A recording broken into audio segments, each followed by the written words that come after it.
Good morning. For the fourth straight weekend, children are among the shooting victims. At least 60 people have been shot, 9 of them killed. Shooting incident in the city of Chicago. 2 teens have been hit inside of an apartment building on the west side. Atlanta police now have a third suspect in custody, accused in the deadly shooting of 2 teenagers near Atlantic Station. Out here outside the school investigating, but we just learned that another person has died, bringing the total to 2. Dear Diary, why does no one ever talk about this major reality?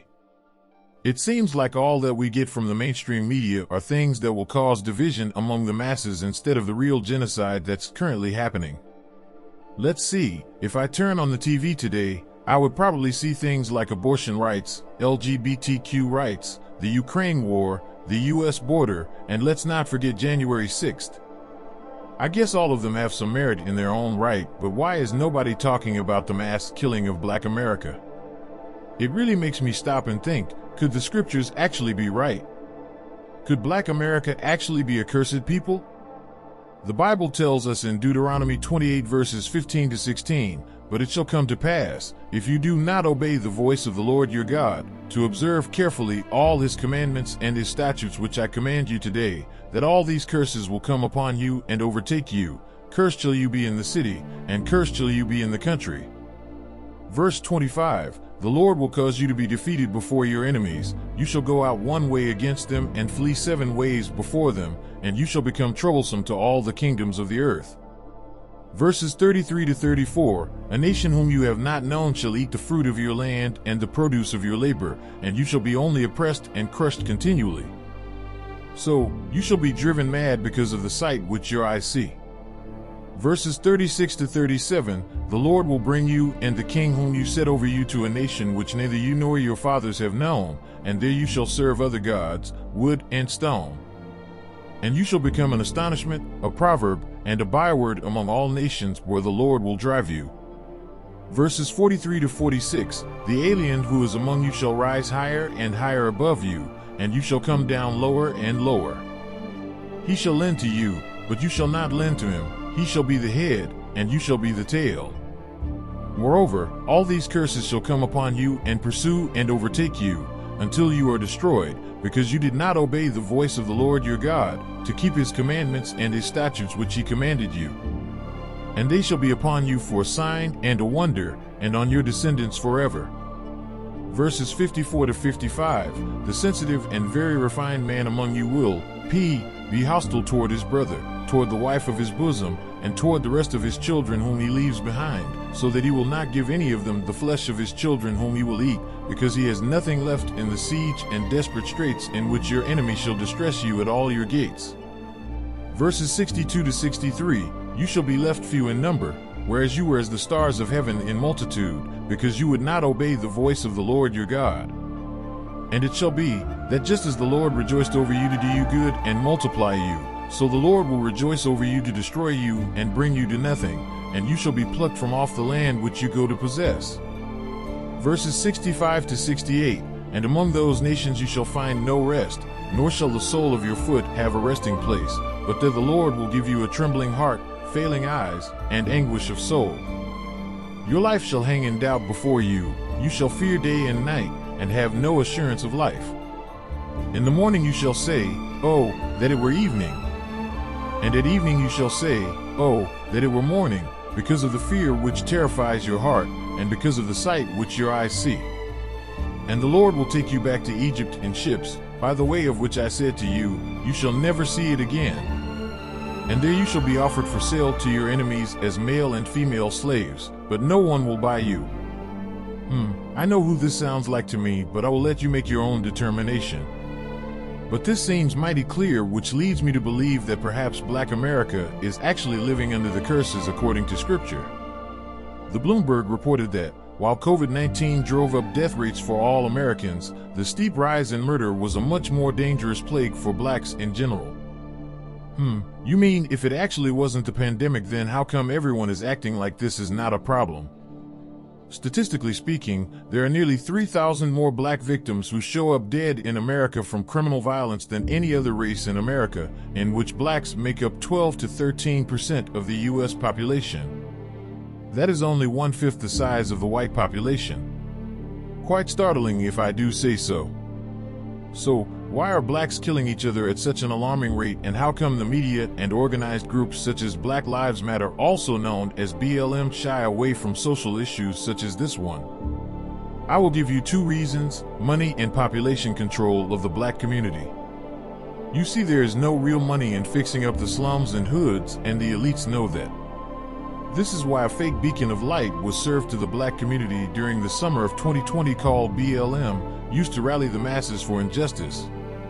Unfortunately, the BLM organization raised $90 million, and none of it is serving these communities or the families suffering from injustice. Sadly, I have never seen BLM organized groups marching through my neighborhood shouting "Stop black on black crime." You want to know why? It's because they're too scared of the gangbangers and drug dealers, but they will go after a white cop because the government has their back and it's an easier target. Funny how everybody gets tough when faced with law enforcement, but cower from the gangsters in their community. That brings me to my second point.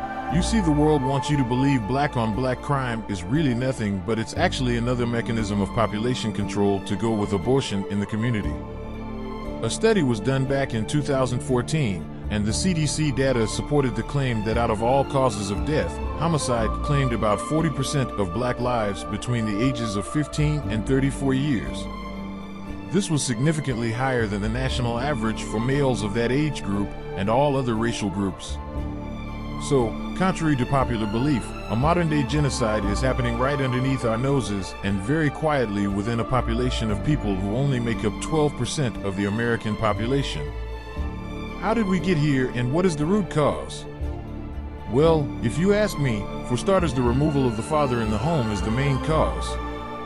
You see, the institutionalization of the welfare system forced the fathers out the home as they tried to seek gainfully employment that would never come.